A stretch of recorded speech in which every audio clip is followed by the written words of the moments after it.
биздин рынокко 0% менен кирип 21%ке чейин комиссияга жетти таксопарк менен кошодо Яндексти көтөрдүк. Эмне кылып чечесиз ушул маселени? 100 000 таксист бар Кыргызстанда мисалы азыр. Бул Яндекс боюнча буга чейин мен бул маселени Жарконович карай эле келем азыр. Мына рұқсат болсо. Данияр Жолдошевич жооп берип койсунчу мына. Яндекс тууралуу.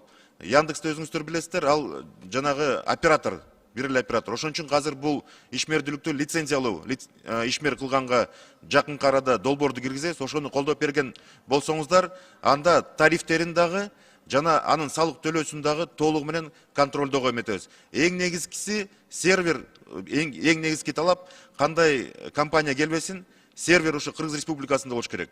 Ошону буюрса, мына мыйзам даяр болуп калды. Аны ушул экономика жана коммерция министринин алкагында иштеп чыкканбыз. Жакынкы арада аны жогорку кеңештин кароосуна киргизебиз.